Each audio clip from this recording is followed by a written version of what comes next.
Friends, पिछले video में हमने बात की थी एसिडिटी या GERD के बारे में। तो आज हम उसके बारे में आगे बात करने वाले हैं कि ये अगर आपको होती है तो फिर आपको अगर आप उनको लंबे समय तक लेते हैं बिना डॉक्टरी सलाह के तो आपको कितना ख़तरनाक हो सकती हैं।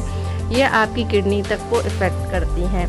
तो जैसे कि आपको पता ही है कि एसिडिटी या GERD क्या होता है। इससे क्या होता है, खाना पचाने की प्रक्रिया है वो डिस्टर्ब हो जाती है, जिसके कारण से HCl या हाइड्रोक्लोरिक एसिड होता है जो खाना पचाने के लिए ज़रूरी होता है, वो ज़्यादा बनने लगता है। और इसके कुछ कारण भी होते हैं जो आपकी लाइफस्टाइल से जुड़े होते हैं, जो कि मैंने पिछली वीडियो में बताई थी।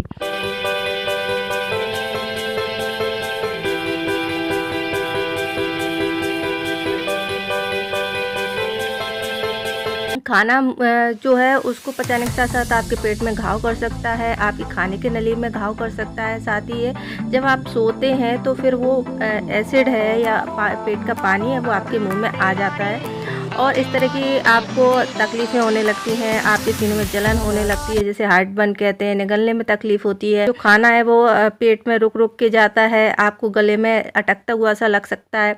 गैस्ट्रिक समस्याएं बढ़ जाती हैं, एसिडिटी हो जाती है।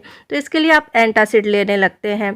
तो अगर आप कुछ समय के लिए ले रहे हैं और उससे आपको फ़ायदा हो रहा है तो ठीक है, लेकिन अगर आप इसे लंबे समय तक यूज़ करते हैं तो ये आपकी किडनी पर असर डालती है। क्योंकि जब आपको ये प्रॉब्लम होती है तो इसमें आपको अंदर पेट के अंदर बहुत सारे घाव हो सकते हैं, अल्सर हो सकते हैं, इसलिए डॉक्टर से चेकअप कराना ज़रूरी हो जाता है।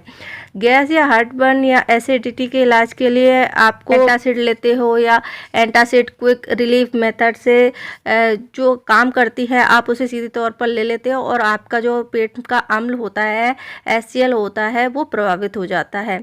वैसे एसिड पेट में नेचुरली रूप से बनता है, लेकिन जब आपके खाने पीने के संबंधी या पाचन तंत्र का pH इनबैलेंस होता है तब आपको ये प्रॉब्लम होती है। तो इससे क्या होता है, जो आपका पेट में खाना मौजूद होता है वो आपके ईसोफेगस में वापस आ जाता है और इसे ही हम हार्ट बर्न कहते हैं। तो HCl सही से नहीं बनता या फिर आपका डाइजेशन सही से नहीं होता या आप बहुत ज़्यादा खाना खा लेते हैं तो आपको इस तरह की प्रॉब्लम हो जाती हैं। तो ज़्यादातर एंटासिड होते हैं, इनमें एल्यूमिनियम हाइड्रोक्साइड होता है, कैल्शियम कार्बोनेट होता है और इस तरह के मैग्नीशियम ट्राइसिलिकेट हो सकता है। तो ये सभी चीज़ें मिलकर ये एंटासिड बनते हैं।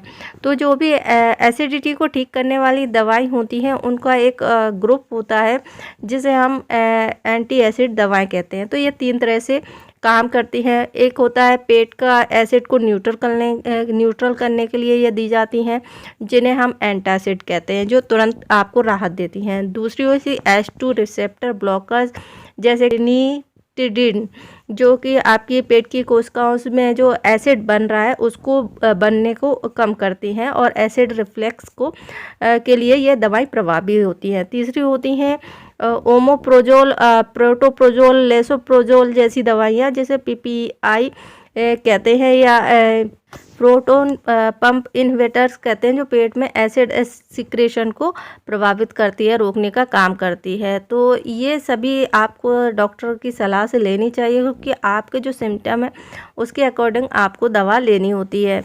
वैसे तो इन दवाओं के कुछ ज़्यादा हानिकारक साइड इफ़ेक्ट नहीं होते हैं, पर अगर आप इन्हें लंबे समय तक लेते हैं तो ये आपकी किडनी को प्रभावित करती है। जब आप थोड़े समय के लिए PPI का उपयोग करते हैं तो ये सामान्य है, इसके कोई साइड इफ़ेक्ट नहीं मिलते हैं। लेकिन अगर आप इसको ज़्यादा टाइम तक लेते हैं तो आपको कब्ज, दस्त, पेट फूलना, सिर दर्द, उल्टी आना जैसी समस्याएँ हो जाती हैं और ये आपको किडनी पर भी बहुत ज़्यादा प्रभाव डालती हैं। इसलिए कोई भी दवाई लेने के पहले आपको डॉक्टर से सलाह ज़रूर लेनी चाहिए। एसिडिटी, PPI और एक्यूट इंटरस्टिशियल नेफ्रोसिस।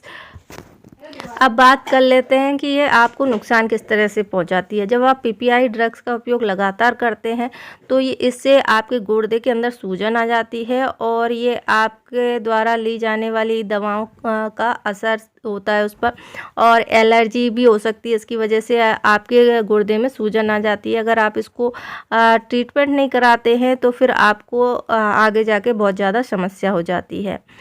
अब बात कर लेते हैं पीपीआई और हार्ट बर्न अटैक की संभावना के बारे में। तो पीपीआई को अगर आप लंबे समय तक लेते हैं, कई महीनों तक, सालों तक उपयोग करते हैं, तो इससे दिल के दौरा पड़ने का खतरा बढ़ जाता है और ऐसा एक रिसर्च में पाया गया है। तो अगर आप पीपीआई ड्रग्स का ले रहे हैं और साथ में अगर आपको किडनी की प्रॉब्लम है तो आपको इसको बिल्कुल नहीं लेना चाहिए, आपको डॉक्टर से कंसल्ट कर लेना चाहिए, तभी आप इसको ले सकते हैं, क्योंकि ये आपके खून को प्रभावी ढंग से फ़िल्टर करने की क्षमता पर असर डालती है और आपको हार्ट अटैक आने की संभावना बढ़ जाती है।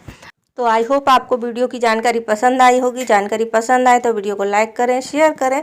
अगर आपको कोई क्वेश्चन है तो कमेंट्स करें। वीडियो देखने के लिए आपका धन्यवाद।